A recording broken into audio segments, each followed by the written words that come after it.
Hi, so I hope idea लग गया recursion क्या है क्या नहीं है, ठीक है। सो बहुत ही ऑसम सी चीज़ है, बिकॉज सर सोच के देखो, मैंने क्या बोला, फैक्टोरियल एन चाहिए। फैक्टोरियल एन ने क्या बोला, अच्छा एक काम कर, n-1 ले आ मेरे लिए और उसको यूज़ करके मैं n पे काम कर दूंगा। कितना ऑसम नहीं है? मतलब एक छोटी प्रॉब्लम पे हमने बस सेम फंक्शन को यूज़ करके सॉल्व कर लिया और उसके बाद हमने उसको यूज़ करके बस बड़ा अपना प्रॉब्लम सॉल्व कर दिया। सो रिकर्जन का बेस्ट पार्ट ये है कि ये हमारे लिए जनरली बहुत आसान कर देता है प्रॉब्लम सॉल्विंग। सेम चीज़ को अगर तुम्हें आइटरेटिवली करना होता तो कर सकते थे, ज़्यादा प्रॉब्लम नहीं होती, बट इतना आसान भी नहीं होता कोड, इतना सही भी नहीं होता, इतनी सही फील भी नहीं आती उससे, ठीक है। आइटरेटिवली मतलब वाइल लूप लगा के मैं एक एक करके आइटरेट करके पूरा अपना काम कर सकता था। सो वो मैं कर सकता था, बट रिकर्जन से बहुत ही सही हो जाता है। Going forward I don't want you to think about, अच्छा n ने 4 ने 3 को कॉल किया, 3 ने 2 को कॉल किया, 2 ने 1 को कॉल किया, हमें नहीं सोचना ये सब, ठीक है। रिकर्जन की सबसे बड़ी प्रॉब्लम ये है, जनरली लोग क्या करते हैं, इसमें डिटेल में अंदर जाने की कोशिश करते हैं। जैसे ही तुम अंदर जाने की कोशिश करोगे ना, प्रॉब्लम हो जाएगी।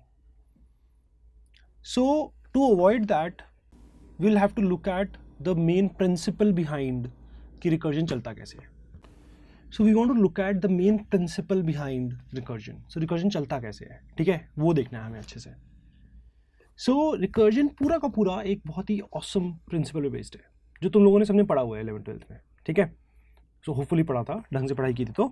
So this principle is called PMI, Principle of Mathematical Induction, ठीक है। एंड गोइंग फॉरवर्ड हम हर जगह पे ना सिर्फ पीएमआई के सेंस में सोच के रिकर्जन की प्रॉब्लम सॉल्व कर रहे होंगे। So what is PMI? PMI was used to prove some facts, ठीक है। जैसे फॉर एग्जांपल मुझे प्रूव करना है that F of N, some fact F of N is true for all natural numbers. मुझे ये प्रूव करना है, ठीक है। So I need to prove that F N is true for all natural numbers. So PMI कहता है कि इसको तुम बड़े प्यार से 3 स्टेप्स में ब्रेक कर सकते हो और प्रूव कर सकते हो। कैसे? Step 1 is you need to prove F of 0 और F of 1 is true. So we can start from a very small number and prove that. Generally ये बहुत ही ट्रिवियल होता है, उठा के बस वैल्यू डाल दो, वो फैक्ट प्रूव हो जाता है। अभी एग्जाम्पल देखेंगे हम इसका।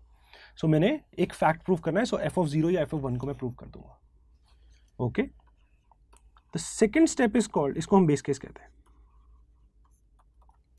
The second step is called induction hypothesis. So induction hypothesis is you can assume, मैं हमेशा ये स्ट्रेस करता रहूंगा, assume करना है, इसको क्वेश्चन नहीं करना। You can assume that f of k is true. इस पे तुम्हें सोचने की जरूरत नहीं है, तुम एज्यूम कर सकते हो एफ ऑफ के ट्रू है। किसी भी जनरल के लिए हमने एज्यूम कर लिया F of K is true. The third step is induction step. इसमें तुम्हें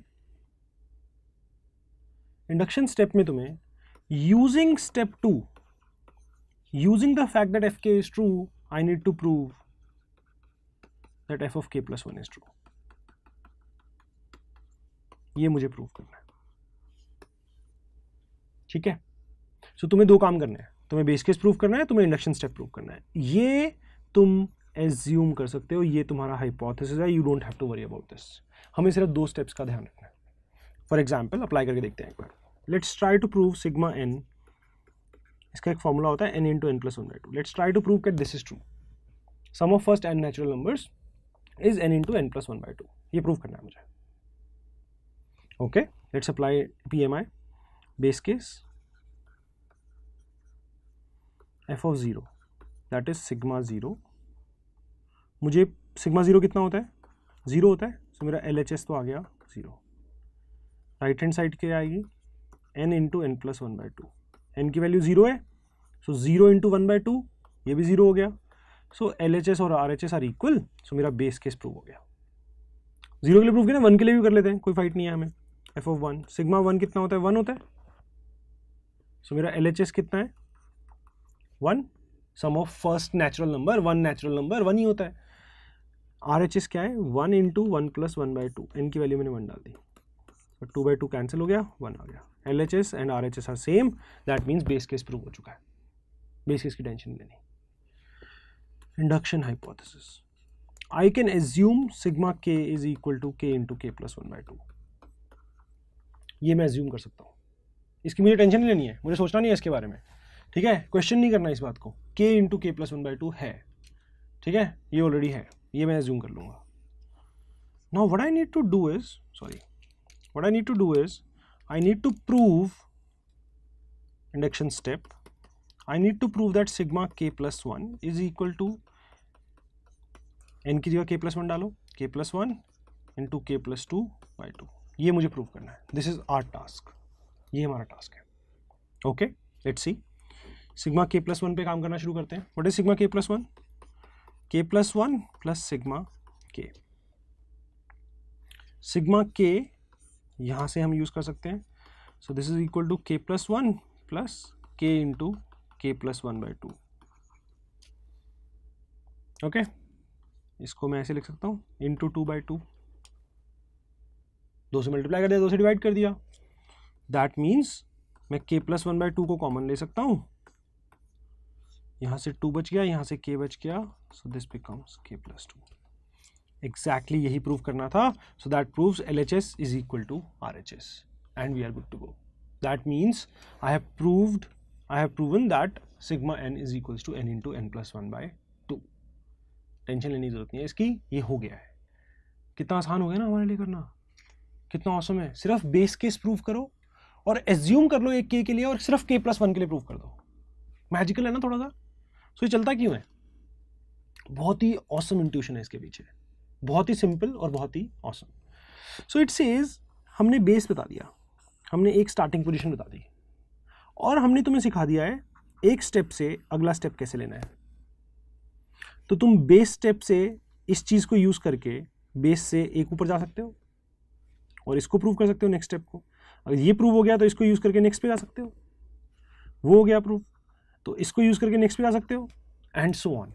सो तुमने किसी को कहीं पे खड़ा कर दिया और तुमने उसको सिखा दिया कि एक स्टेप कैसे लेना है, तो वो 50 स्टेप भी ले पाएगा ना, 100 स्टेप भी ले पाएगा, 1000 स्टेप्स भी ले पाएगा, क्योंकि उसको क्या पता है कहीं पे अगर मैं खड़ा हूँ तो मैं एक स्टेप लेके ऊपर कैसे जा सकता हूँ, फिर एक स्टेप ऊपर आगे, अब मैं एक स्टेप और कैसे ले सकता हूँ। मैंने सिंगल स्टेप लेना सिखाया था, बट वो सिंगल स्टेप को ले लेके बहुत आगे तक पहुँच सकता है। ठीक है, ठीक है, ये बेसिक इंट्यूशन थी। थोड़ा सा और मैथ देख लेते हैं। सो k इज इक्वल टू 0 के लिए हम प्रूव कर चुके हैं, प्रूव्ड। ठीक है, n इज इक्वल टू 0 के लिए हमने प्रूव कर दिया था। तो मैं k की वैल्यू 0 डाल दूं अगर हाइपोथेसिस के अंदर, हाइपोथेसिस क्या था, k के लिए चलता है, k की वैल्यू मैंने 0 डाल दी, तो 0 के लिए तो चलता ही है, कुछ अज्यूम नहीं कर रहा मैं, ये तो मैंने कर ही दिया ऊपर proof, f of 0 is true.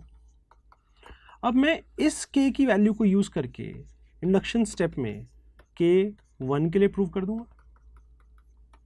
भाई तुमने तो जेनरिक उसके लिए किया था ना, जेनरिक उसके लिए क्या किया था, if F K is true F of K plus 1 is also true, so F of 0 is true, if F of 0 is true F of 1 is also true.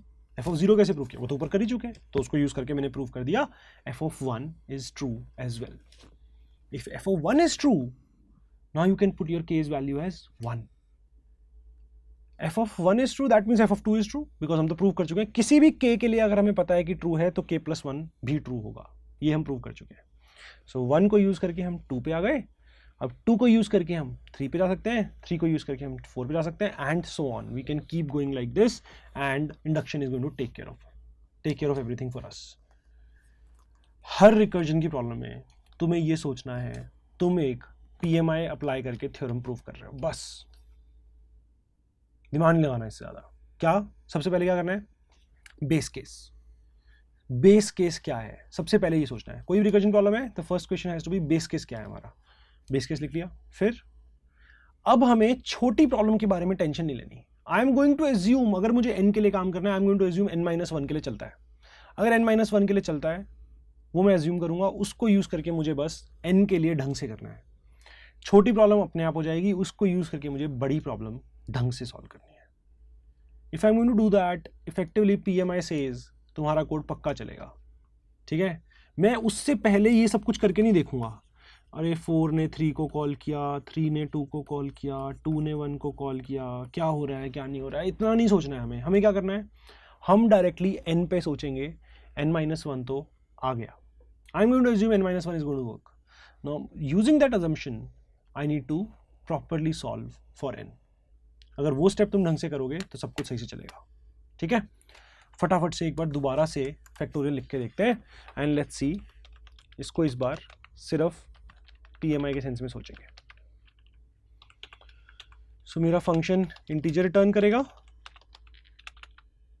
उसको इनपुट भी इंटीजर मिलेगा. ठीक है, फंक्शन इंटीजर रिटर्न कर रहा है और उसको इनपुट भी इंटीजर मिल रहा है. अब क्या करें? सबसे पहले base case. Base case is I need to make sure 0 या 1 के लिए, किसी भी एक छोटे एग्जाम्पल के लिए जो तुम चाहते हो मिनिमम तुम्हारा चले, उसके लिए ये सही से चल रहा है. So n is equal to 0, I am going to return 1. Base case taken care of. Now I am not going to question कि ये कैसे चल रहा है. ये तो चल जाएगा. क्यों चल जाएगा? क्योंकि PMI कहता है एज्यूम कर ले छोटी प्रॉब्लम हो गई है. PMI कहता है एज्यूम कर लो k के लिए चलता है, k+1 के लिए कर दो. तो हम ये भी बोल सकते हैं n-1 के लिए हम एज्यूम कर लेते हैं, n के लिए हम कर देते हैं ढंग से.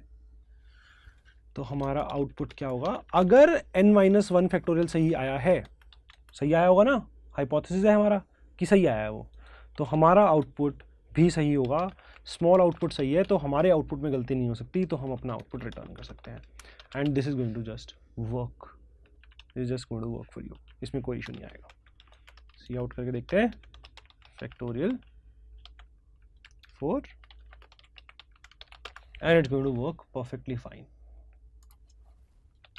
Just clear this. Factorial 2 है इसका नाम. And we are getting our answer 24. हमें हमारा सही आंसर मिल रहा है. बस याद रखना 3 स्टेप्स हैं. सबसे पहला step base case. Second step assume कर लेना कि छोटी प्रॉब्लम के लिए चल जाएगा. छोटी प्रॉब्लम के लिए चल जाएगा.